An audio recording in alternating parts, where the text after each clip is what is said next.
उत्तर प्रदेश के एक छोटे से गांव भीतर गांव में राधा नाम की औरत रहती थी।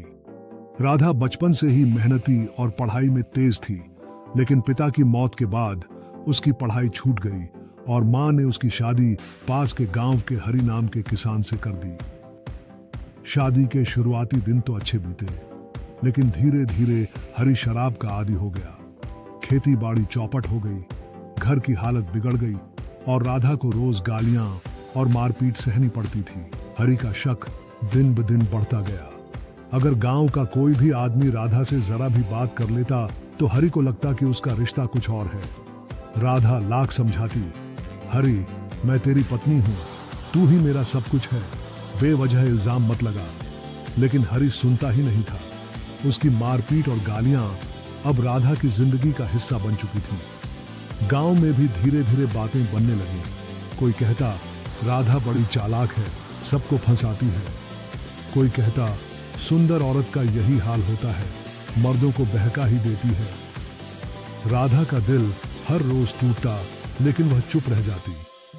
उसे समझ नहीं आता कि वह अपना सच किसे बताए। इसी बीच गांव में नया प्रधान बना, अरुण। वह पढ़ा लिखा और ईमानदार आदमी था। गांव में विकास कई काम उसने शुरू किए। उसने औरतों के लिए एक सिलाई केंद्र खुलवाया ताकि वे अपने पैरों पर खड़ी हो सकें। राधा सिलाई कढ़ाई में माहिर थी, इसलिए उसे उस केंद्र का प्रशिक्षक बना दिया गया। राधा को पहली बार लगा कि उसकी जिंदगी बदल सकती है, लेकिन यही बदलाव गांव वालों को रास नहीं आया। औरतें जलने लगीं और फुसफुसाने लगीं, प्रधान के साथ राधा का चक्कर है। मर्द भी चौपाल पर बैठकर बातें करने लगे, ऐसी औरत गांव की इज्जत डुबो देगी। हरि ने भी ये बातें सुन ली। उसका शक और पक्का हो गया। एक दिन गुस्से में उसने पूरे गांव के सामने राधा को चरित्रहीन कह दिया और उसे घर से निकाल दिया। राधा की आंखों से आंसू बहते रहे, लेकिन किसी ने उसकी बात नहीं सुनी। बेघर होकर राधा मायके पहुंची। मां ने उसे सहारा तो दिया, लेकिन रिश्तेदार और पड़ोसी ताने देने लगे। पति ने निकाल दिया मतलब औरत में ही खोट है। राधा सोचती रही, क्यों हर बार औरत को ही दोषी ठहराया जाता है?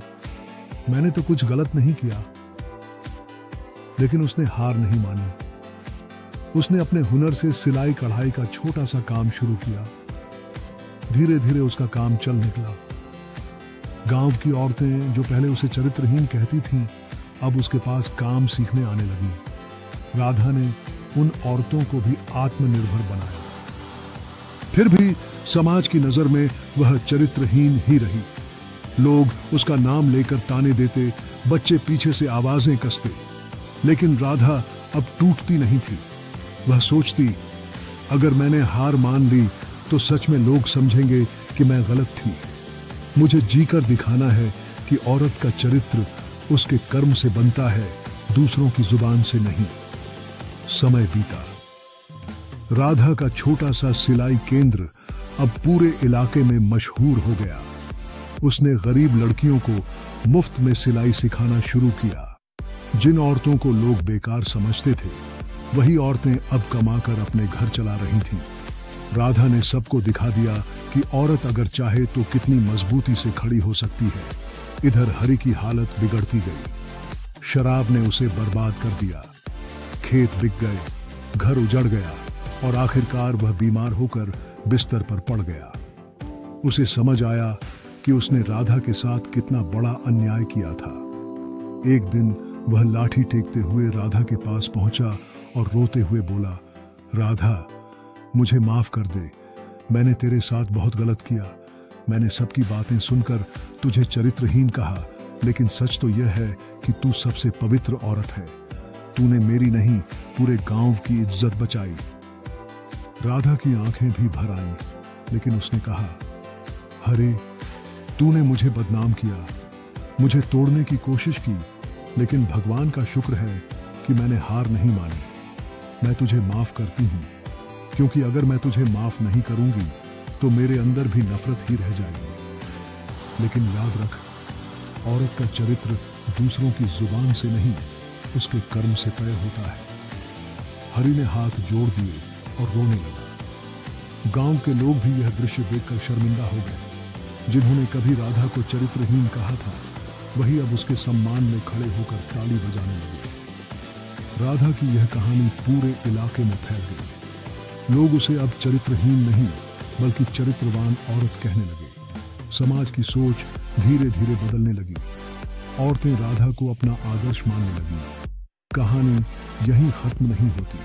राधा ने ठान लिया कि अब वह हर उस औरत के लिए आवाज उठाएगी जिसे समाज ने झूठे इल्जाम में दबा दिया है। वह जानती थी कि दुनिया बदलना आसान नहीं है, लेकिन अगर उसने अपनी लड़ाई जीत ली तो औरतों की अगली पीढ़ी जरूर सच्चाई और सम्मान के साथ जी पाएगी।